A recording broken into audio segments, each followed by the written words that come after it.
Okay, I want you to picture this scene.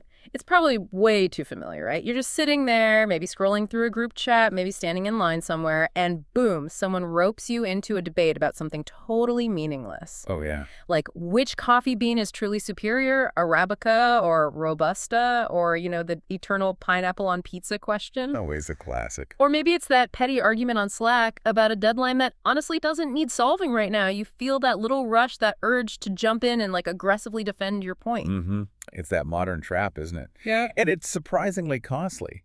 We tend to brush these off as just minor annoyances, but the research, well, it paints a pretty shocking picture of the damage. Damage from arguing about coffee. Yeah, mental and relational damage. Psychologists have found that a huge chunk, something like 70% of our everyday conflicts are basically empty. Pointless disputes that just leave everyone tired. 70%. So most of the time we're arguing, it's fundamentally useless. Pretty much, yeah. And think about the time cost. Studies show people can spend up to 2 hours a day caught up in these kinds of back and forths. Texting, commenting, arguing. 2 hours. Wow. That is a massive drain on your focus, your energy. You could, I don't know, learn a language at that time. Exactly. And then there's the stress. Doing that for 2 hours a day, it can raise your overall background stress levels by something like 40%. But maybe the most sobering statistic I came across is this. 85% of relationship breakdowns, even divorces, they don't start with one massive fight. No. No, they often start with this slow, toxic buildup of small, pointless quarrels that just never got stopped. We're kind of drowning in it, and we really need a strategy to get out. Wow. Okay, if 85% of major relationship failures stem from not handling these small fights, then our mission today feels really critical. So for you listening, this deep dive is about mastering the power of strategic silence. We're going to give you tools you can use immediately. Evidence-based methods inspired by some deep wisdom from Nietzsche on self-mastery to help you conserve your mental energy, keep your relationships calmer, and basically stop that cycle. The core technique. We're calling it the strategic pause. That's the key. So let's dig into this. Why are we so easily dragged into these swampy, low-stakes arguments? It almost feels involuntary sometimes. Well, in a way, it is involuntary. The root problem is deep in our biology. Think of your mind as like an ancient warrior. It's programmed by evolution to defend the ego, defend its beliefs, whatever they happen to be. Even if the belief is just that Robusta coffee is better. Exactly. Even that. So when those beliefs get challenged, the brain flips into this primitive fight mode. It triggers something called cognitive dissonance, and bam, your system gets flooded with cortisol, the stress hormone. You're literally having a stress response over something trivial. So we're basically bringing a weapon to a chat fight. Our survival instincts are treating a disagreement about a TV show like it's a physical threat. Precisely. And that's where someone like Friedrich Nietzsche, the philosopher of strength and self-mastery, gives us a critical insight. He saw silence as the ultimate high ground against all this emotional chaos. He famously said something like, "To be silent means to possess yourself, and to argue with fools means to resemble them." Okay, that completely reframes it.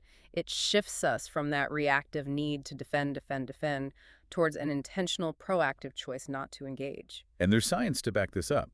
Research in the Journal of Personality actually showed that the simple, conscious act of choosing silence when you feel conflict brewing, it reduces measurable stress markers by about 30%. It actively protects your mental clarity for stuff that actually matters. Okay, so if we're building this foundation of strategic silence, what are the, let's say, 3 key principles we need to really get from this mix of philosophy and psychology? Right.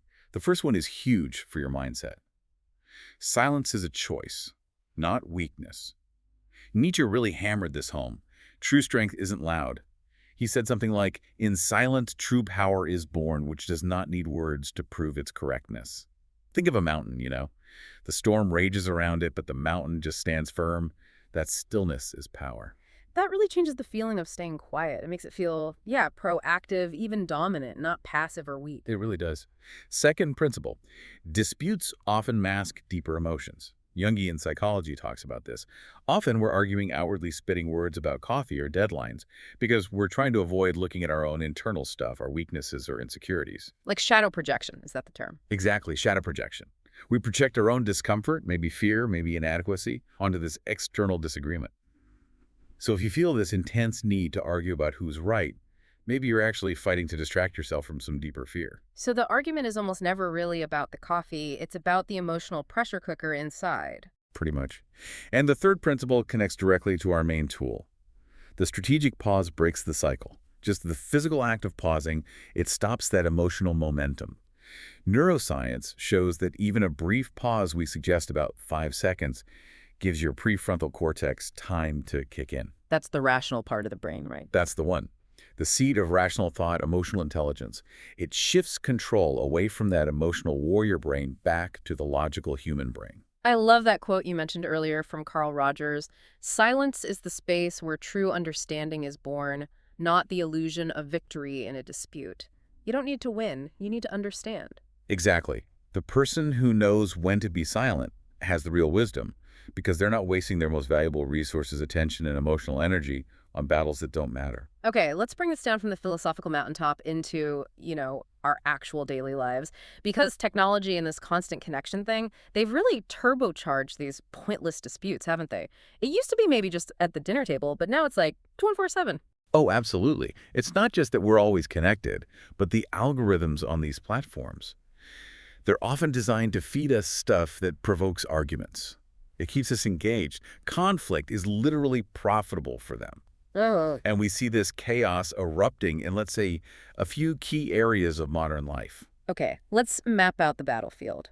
Where do we need this strategic pause the most? Well, first, think about digital spaces. This is huge. You've got social media, those explosive comment sections on posts about diet, politics, whatever. Friendships get ruined over Instagram debates. Then there are group chats like WhatsApp or whatever you use. They can turn into this constant circus of noise, pointless arguments about football or parenting that just go on forever. Yeah, the notification dread is real. Totally. And don't forget news comment sections. Engaging there is basically volunteering for free emotional labor for trolls. Wow, fighting for the amusement of algorithms. That's motivation enough to just stay quiet right there. It really is. Okay, second major area. Professional life. The workplace, colleagues trying to drag you into debates about project plans, office politics. We've seen cases where really capable people actually lost out on promotions because they just spent too much energy arguing with a boss or coworker just to prove they were right instead of focusing on getting the work done. Ouch. Okay. And the third area, probably the trickiest. Yeah, personal life. This covers intimate relationships. Those petty fights over tiny things, the remote control, who does the dishes, they can get blown way out of proportion, especially with wider societal stuff bleeding in. A small disagreement suddenly becomes this huge thing about feminism versus tradition or whatever. Right. It also includes family. Arguments about career choices, you shouldn't study that. And things like remote work can increase friction when everyone's stuck at home together. And even online dating. Little mini disputes in those early chats on Tinder or whatever about music taste can actually kill a potential date before it even happens. Yeah. Just wasted emotional energy. That list is exhausting just hearing it. It really proves that if you don't master silence, you could spend your whole life fighting pointless battles, often for someone else's benefit or amusement. Okay, we get the theory, we see the context. Now, we promised tools. Let's get into the 5 practical psychological methods. These need to be really clear, things people can actually do. Right. And the main goal for all of these is to give your rational brain that chance to reboot, to dial down the impulsivity when that warrior brain tries to take over. Okay, method 1. How do we start de-escalating? Method 1, silent reframing. The idea here is to use active listening, but strategically, to lower the other person's defenses and shift them from just attacking to actually solving the problem. Okay, but how do you do that when someone's, yelling or really emotional? It takes practice, but there are 4 steps. First, take a deep breath, maybe even make it visible as you're pausing. Second, repeat their core point back to them, just the substance. Okay, so you're saying my plan won't work because you think we lack the budget and resources? Shows you heard them. Third, add a genuine bit of empathy. I can see why that budget issue frustrates you. Or, I understand why you feel stressed about that. And finally, immediately pivot to a solution-focused question. So, what specific alternative do you think might work instead? It forces them out of just complaining and into thinking constructively. Right, like that example you mentioned with the couple fighting about money, where one asked, "Are you afraid of spending needlessly? Is that why this purchase is upsetting you?" Exactly. It turns a potential battle into more of a negotiation. Okay, moving on, tapping directly into Nietzsche. Method 2, the inner mantra. An inner mantra, how does that work? This is all about building self-control, strengthening your internal will. Think of it like a mental firewall. 5 steps. Before you go into a situation where you know conflict might happen, silently repeat to yourself, my silence is my strength. Then, when someone provokes you, visualize their aggressive words. Or maybe that angry email just floating away from you like smoke. Harmless. Then try to keep a neutral expression, maybe a slight nod, maybe a small, calm smile, but don't answer right away.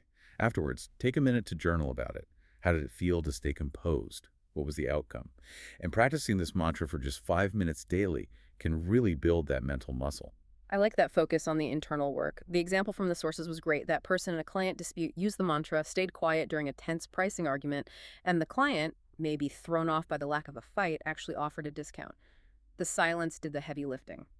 Yeah, it creates a kind of vacuum, and the other person often steps in to sell it, sometimes with a concession. Okay, now for the cornerstone. Method 3, the strategic pause. This deliberate stop is what Nietzsche pointed towards as the path to the Übermensch. You used that term before, Übermensch. Can you just quickly clarify for listeners what that means in this context? It sounds a bit... Sure, yeah. It's often misunderstood, translated as Superman or something. But Nietzsche really meant the fully self-mastered individual. The person who transcends those reactive biological impulses, anger, pettiness, and takes control of their own responses rather than being controlled by them. The strategic pause is basically the tool that helps you achieve that self-control in the heat of the moment. Got it. So, if the pause is the path to self-mastery, is 5 seconds really enough? What's actually happening in that short time? 5 seconds seems to be about the minimum needed for that neural switch. It's just enough time to consciously hit the brakes on the amygdala, that's your emotion center, and let the prefrontal cortex, the logic part, come online. It lets you think about consequences instead of just reacting. Without that pause, the amygdala usually wins. Okay, so how do we actually do it? How do we hit that stop button when the emotional train is roaring down the tracks? Right, 5 practical steps again. First, the moment you feel that irritation spike, consciously count to 5 and breathe deeply while you do it. Second, in that 5 seconds, quickly ask yourself, is this argument really worth my energy, my nerves, my relationship capital? Third, based on that assessment, respond neutrally. Or maybe don't respond at all if it's just not worth it.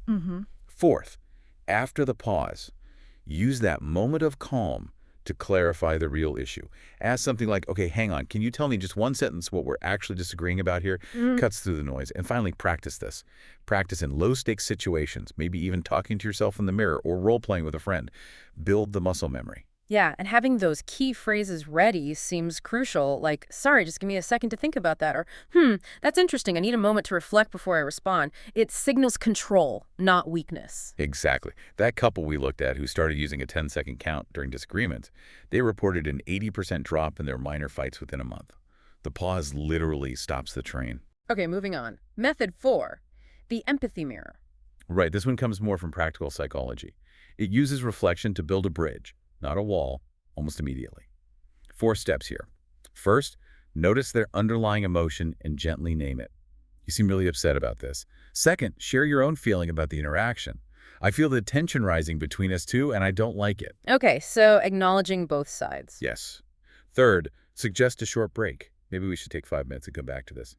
Fourth, only return to the topic once things have cooled down a bit. That example of diffusing the inheritance argument by asking, is the anger really about the money? Or is it maybe fear about fairness? That's the empathy mirror cutting to the core issue. Yeah, it bypasses the surface shouting and gets to the emotion driving it. Smart. Okay, final tool. Method 5, quiet exit. This is for when a dispute is just going nowhere productive. It's about leaving gracefully while keeping your dignity. Like Nietzsche said, better to leave than to humiliate oneself in words. But isn't walking away sometimes seen as, like, losing? Or even rude, especially at work? How do you pull off a quiet exit without seeming passive-aggressive? That's a really common concern. The key is the framing, the non-defensive language. 5 steps again. Use a clear, calm phrase like, I think we're going to have to agree to disagree on this, or perhaps, I need to step away from this conversation right now. Okay, direct but polite. Exactly. Second, if possible, immediately change the subject to something neutral. Third, if it makes sense and is appropriate, physically remove yourself, walk to get water, step away from the chat group for a bit. Fourth, later on, reflect on what triggered the argument for you. And fifth, mentally pat yourself on the back for successfully disengaging. Using agree to disagree signals the conversation is over, not that you're just avoiding it rudely. Right. That example of leaving the pointless movie debate at the party to go dance and the friends later kind of realizing you did the smart thing that shows a controlled exit can actually earn respect. It shows self-possession, absolutely. So these 5 methods, silent reframing, the inner mantra, the strategic pause, the empathy mirror, and the quiet exit together, they form a pretty complete toolkit for reclaiming your peace. Okay. To really make these stick, we've put together a little week-long homework schedule for you listening. This is about building that muscle memory. So try this. Monday, practice the strategic pause just once in a real situation or even one you anticipate. Tuesday, spend 5 minutes in the morning using the Nietzsche mantra. Wednesday, try silent reframing in a chat or email exchange. Thursday, use the empathy mirror, maybe with a partner or family member. Friday, execute a quiet exit, maybe from a draining work discussion or a social media thread. And then over the weekend, take a few minutes to journal about maybe 3 times you successfully used one of these methods and saved your energy. And to track your progress, here's a quick 5-point self-check you can do weekly. 1. Did I consciously use the strategic pause at least once this week? 2. Did I notice my stress level drop during a potential argument because I paused? 3. Did my relationships feel even slightly calmer? 4. Did I note down any specific examples of success? And 5, most importantly, did I start to feel that sense of power that comes from choosing silence? Now, we do need to add a necessary warning here. If the conflicts you're dealing with are rooted in deep trauma, abuse, or very serious chronic relationship problems, these psychological tools are helpful, but they are not a substitute for professional therapy or counseling. Your safety and getting expert help have to come first in those cases. Absolutely. And for those of you who want to dig a bit deeper into the ideas we've talked about, we've got 3 recommendations. First, Nietzsche's Thus Spoke Zarathustra. It's dense, but it's incredibly inspiring on that path of overcoming the ego. Second, Marshall Rosenberg's Nonviolent Communication. It's full of really practical dialogue tools that work beautifully alongside these silence techniques. Great combo. And third, something simple like the Calm app or any similar meditation tool. Just 10 minutes of daily meditation is fantastic training for the self-control you need to actually use the strategic pause when you need it most. So as you go about your day today, maybe hold on to that closing thought from Nietzsche. In the great silence of solitude, wisdom grows, which words only spoil. That's a perfect place to pause. So in our next deep dive, we're going to tackle how to recognize toxic patterns in communication, moving from attachment towards freedom. Definitely subscribe so you don't miss that one. Okay, now here's a challenge for you, the listener. I really want you to try applying the strategic pause, just that 5-second count and breath today, just once, in one small conversation or interaction. And then please share your personal experience with us in the comments below. How did it actually go? Did it stop the argument? Did the other person react differently? Your stories are honestly so valuable for this community, and we really do use them to figure out what to talk about next. And we genuinely want your feedback on the exercises too. Let us know in the comments which of those 5 methods, the mantra, the reframing, the pause, the mirror, the exit, which one resonates most with you. Or maybe you already have a technique that helps you keep your cool. Let us know what works. Your feedback on these specific steps really helps us tailor future content. Also, if you want the full detailed file we put together, it's got the weekly practice plan, the full resource list, and an FAQ section that tackles things like the fear of silence being seen as weakness. Just drop a comment below asking for the bonus material, and we'll get it to you. And please keep telling us what topics you want us to dive into next. Your suggestions genuinely shape where we go with this deep dive series. We're trying to build this knowledge base together, and seriously, we read every single comment. We really appreciate you taking the time to join us on this exploration and seek out that quiet strength. If you found this deep dive helpful, hitting that like button and subscribing really does help us reach more people who are looking for a bit more peace in this noisy, often argumentative world. We look forward to reading your thoughts and maybe even highlighting some insightful comments in future deep dives. Until next time, remember, choose silence, choose strength.